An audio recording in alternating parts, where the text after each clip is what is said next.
नमस्कार विद्यार्थी मित्रों।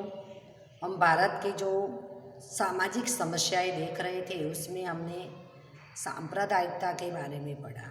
सांप्रदायिकता मीन्स अलग अलग धर्म और संप्रदाय को लेकर होने वाले झगड़े, जिसके कारण देश में जो व्यक्ति का, समाज का जो विकास है वो रुक जाता है और अशांति का माहौल खड़ा हो जाता है। तो उससे हमें किस प्रकार दूर रहना है और हमें सभी धर्मों का आदर सत्कार और सम्मान करना है, जिससे परिस्थिति पैदा न हो। अभी हम देखेंगे जातिवाद। जाति यानी कोई ब्राह्मण है, कोई पटेल है, कोई चौधरी है, कोई राजपूत है, कोई राजपुरोहित है। तो ऐसी सबकी अलग अलग जो जातियाँ हैं और अपनी जाति को लेकर सबको गर्व होता है और अपनी जाति की कोई बात आए तो उसके लिए सब एक ही जाति के लोग खड़े हो जाते हैं दूसरे जाति के विरुद्ध। और उसके कारण ही एक जाति अपनी जाति का भला सोचती है तो दूसरे का विरोध वगैरह करती है, तो उसके कारण भी झगड़े वगैरह होते हैं एक जाति के दूसरे जाति के विरुद्ध। तभी परिस्थिति जो है वो खराब हो जाती है, अशांति का माहौल हो जाता है और झगड़े जब होते हैं तभी विकास कार्य रुक जाते हैं, वो हम सब जानते हैं। तो भारत की सामाजिक व्यवस्था में जो सामाजिक स्तर रचना है उसके स्वरूप में जातियों का अस्तित्व सदियों से रहा है। हम प्राचीन काल में भी देखें कि हमारी जो वर्ण व्यवस्था है वो 4 प्रकार की थी कि 4 व्यवसायों मतलब व्यवसाय पर आधारित वर्ण व्यवस्था थी कि ब्राह्मण थे, क्षत्रिय, वैश्य और शूद्र। तो प्राचीन काल में भी हमारी ये वर्ण व्यवस्था थी। अभी ये 4 जो जाति है उनको अलग अलग काम सौंपा गया था। जैसे कि ब्राह्मण है तो ब्राह्मण लोग है वो ज्ञान शिक्षा देते थे और होम हवन वगैरह पवित्र कार्य करते थे। उसके बाद एक क्षत्रिय यानी उसमें आएंगे राजा लोग जो देश की और लोगों की रक्षा करते थे और शासन करते थे। बाद में जो है वैश्य आएंगे। वैश्य जो लोग हैं वो जो व्यापारी लोग हैं, व्यापार धंधा करते थे, वो वैश्य जाति के लोग कहलाते हैं। और शूद्र सबसे हल्की जाति के लोग जो राजा है या वैश्य लोग है या ब्राह्मण है उनकी सेवा करते थे, साफ सफाई का जो काम करते थे, वो शूद्र जाति के कहलाते थे। वैसे व्यवस्था अभी थोड़ी ही बदली है, बाकी हमारे में भी जो वर्ण व्यवस्था के अनुसार काम जो है वो कई लोग अभी भी करते हैं। अभी हम देखें कि आज जो जाति व्यवस्था की प्रारंभिक जो संकल्पना है वो प्राचीन काल से की उससे भिन्न थी। अभी ऐसा नहीं कि ये जाति का लोग यही काम करे, कोई भी जाति का व्यक्ति हो उसको मन चाहा वो धंधा व्यवसाय वो अभी की वर्ण व्यवस्था में करता है। ऐसा ही नहीं कि अपने ब्राह्मण है तो वो शिक्षक का काम ही या यज्ञ वगैरह ही करेगा, वो चाहे तो अच्छा पढ़ लिख कर कोई अच्छी जॉब भी या व्यापार भी कर सकता है। तो पहले की जो वर्ण व्यवस्था के अनुसार धंधा व्यवसाय या उनका काम था वो आजकल नहीं है। और निवास स्थान भी पहले के समय में जाति आधारित ही निवास व्यवस्था भी थी और व्यवसाय भी था। और व्यवसाय के आधार पर आवक के स्रोत रहते थे कि जो आवक है वो अपना व्यवसाय है, उस हिसाब से ही आवक होती है। वो तो आज भी है कि हम जिस प्रकार का काम धंधा या व्यवसाय करते उस प्रकार की हमें आवक प्राप्त होती है। और समाज में आवक के आधार पर कुछ जातियाँ कम आवक प्राप्त करती थी, तो जिससे समाज में अन्य जाति समूहों की तुलना में उनकी आर्थिक स्थिति कमजोर होती थी। अभी हम प्राचीन काल का देखें, जैसे कि क्षुद्र, उनका काम है वो निम्न कोटि का रहता कि वो सेवा का काम करते थे, तो उनकी आवक स्वाभाविक है कम रहती है। तो ऐसे लोगों की समाज में उपेक्षा की जाती है। उसकी तुलना में हम देखें कि वैश्य लोग व्यापार करते तो वो ज़्यादा सुखी होते थे। क्षत्रिय में राजा लोग हैं कि उनके पास भी पूरा प्रशासन करते थे, राज्य होता था, तो वो भी सुखी थे, तो वो लोग सुखी थे। बाकी ये निम्न जाति के शूद्र लोग जो है उनकी आवक कम होने से वो जाति की उपेक्षा होती थी।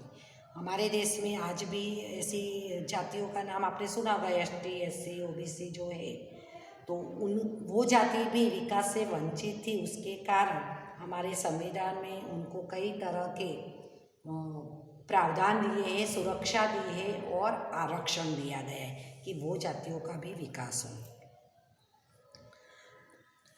भारत में हम देखें कि अंग्रेजों का जो शासन था उससे पहले कुछ जातियां अन्य समूहों से दूर आसानी से पहुंचा न जा सके ऐसे दुर्गम जंगलों में और पहाड़ी क्षेत्रों में अलग निवास करती थी। जैसे कि आदिवासी लोग वो जंगलों में और पहाड़ी इलाकों में रहते, तो वो जो पढ़े लिखे और मैदानी विस्तार में रहने वाले लोग हैं उनसे ज़्यादा मिलजुल नहीं सकती थी। तो इन जातियों का सामाजिक जीवन और सांस्कृतिक जो जीवन है अन्य लोगों से अलग था। उनकी अपनी महत्वपूर्ण संस्कृति और बोली, अपनी उनकी जो प्रादेशिक भाषा है उसको बोली कहते, उनकी भाषा भी अलग थी।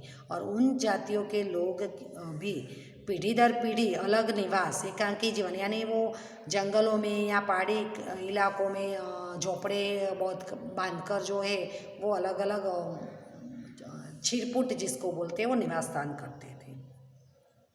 परिणाम स्वरूप उनकी आर्थिक और सामाजिक स्थिति कमजोर है, क्योंकि वो एक दूसरे से ज़्यादा मिलते जुलते नहीं थे, इसलिए उनका सामाजिक विकास भी नहीं हुआ, क्योंकि कोई आदान प्रदान ही नहीं होता था। जो नए परिवर्तन आते वो भी उन तक नहीं पहुंचते थे। सरकारी जो योजनाएं बनती थी वो भी उन तक नहीं पहुंचती। इसके कारण जो आदिवासी जाति है उनका विकास जो है वो कम हुआ। अभी हम देखेंगे अल्पसंख्यकों मीन्स जो हमारे देश में अलग अलग धर्म के लोग हैं, जैसे कि हिंदू, मुस्लिम, सिख, ईसाई, पारसी और जैन। उसमें जो धर्म की संख्या, धर्म के जाति के लोग कम है उसको अल्पसंख्यक कहते हैं। जैसे कि हमारे देश में हिंदू धर्म की बहुमति है, तो हम हिंदू धर्म के लोग अल्पसंख्यक में नहीं आएंगे, लेकिन जो मुस्लिम धर्म है, ईसाई है, जैन धर्म है, उन धर्म के जाति के लोगों की संख्या कम है तो वो अल्पसंख्यक में आए।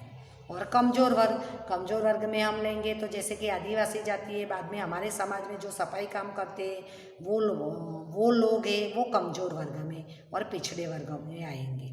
तो उनके रक्षण के लिए, उनके हितों के लिए संवैधानिक प्रावधान, यानी हमारे संविधान में कौन से नियम या कानून बनाए गए हैं, तो वो हम देखेंगे। अल्पसंख्यकों के लिए जो कमज़ोर वर्ग के लोग हैं, पिछड़े वर्गों के लोग हैं, जो जिसको हम आज ST, SC, OBC के नाम से जानते, जो आपने नाम भी सुना होगा, जिसमें आदिवासी लोग आएंगे।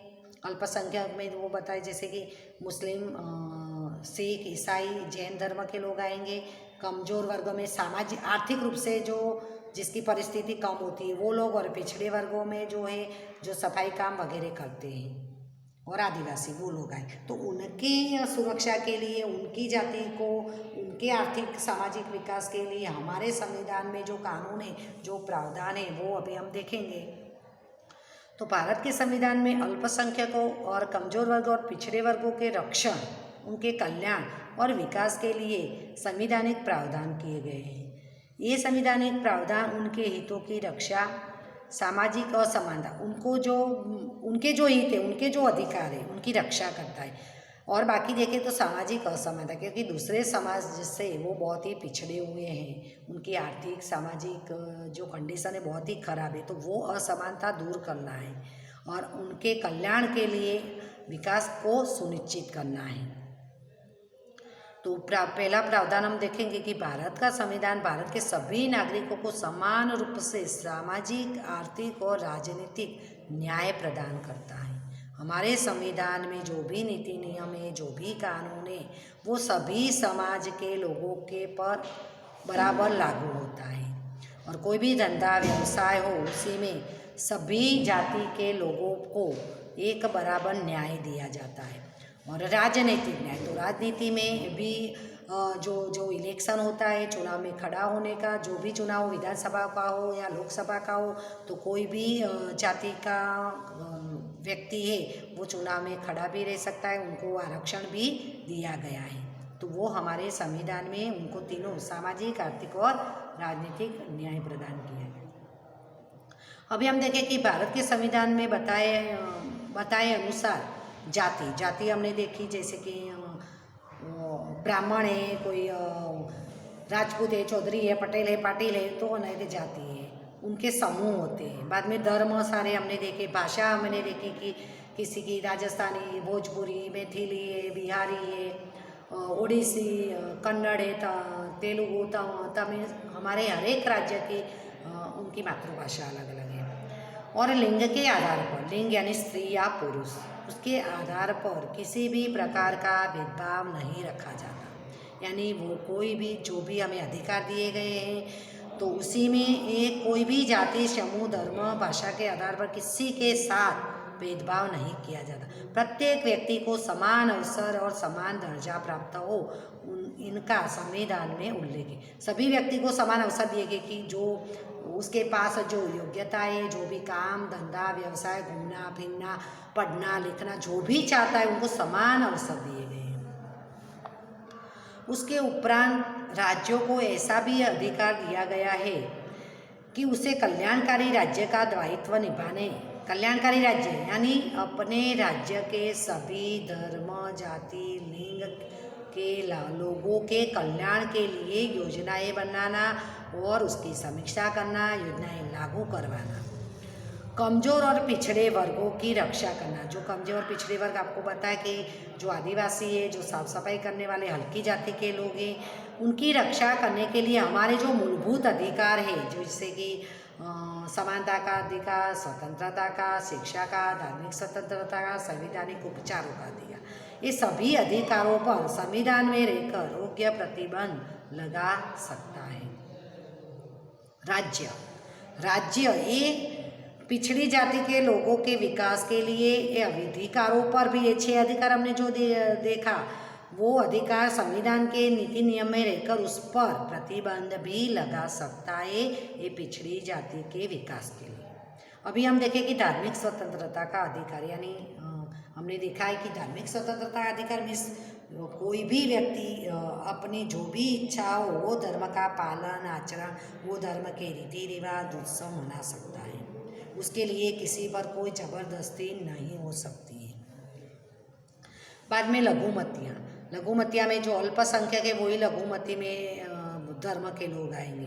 कमज़ोर वर्ग और पिछड़े वर्ग मैंने आपको बता दिया है कि किसको कहते हैं। उनके लिए संवैधानिक अधिकार दिए जाने का मुख्य उद्देश्य यह है कि उनके राष्ट्र में समान अवसर, न्याय और स्थान है। क्योंकि पहले के समय में जो पिछड़ी जाति के लोग हैं उनके साथ अन्याय और भेदभाव होता था, तो जो हमें अधिकार दिए गए उससे उनके साथ भी समान व्यवहार हो और अन्याय न हो। राष्ट्रीय पंचवर्षीय योजना, अभी राष्ट्रीय पंचवर्षीय योजना में आज़ादी के बाद हमारे देश में जब लोकतंत्र चालू हुआ और जो भी सरकार आई वो 5 साल के लिए देश के कल्याण के, प्रजा के कल्याण के लिए जो योजनाएं बनाती है वो कौन कौन सा काम करेगी, वो है पंचवर्षीय योजनाएं। पर अभी वो 2014 से पहले भी मैंने आपको बताया कि नरेंद्र मोदी जी की सरकार आई, तब से 2014 से उसका नाम योजना आयोग रखा गया है। तो उनमें भी सभी वर्गों पर विशेष ध्यान दिया जाता है। ओके विद्यार्थी मित्रों, तो यहाँ तक हमने देखा जातिवाद है बड़े, क्योंकि 5 मार्क्स का चैप्टर है परीक्षा में, तो लंबे क्वेश्चन 4 मार्क्स के ही आएंगे। तो पूरा जातिवाद, तो आपको उसके लिए जातिवाद किसे कहते हैं, उसको दूर करने के लिए कौन से प्रयास किए, वो पूरा आपको पढ़ना है। जातिवाद में हमने खाली ये देखा है कि जातिवाद पहले तो किसे कहते हैं, बाद में ऐसे वर्गों के लोगों के लिए हमारे संविधान में क्या प्रावधान है। Okay, thank you.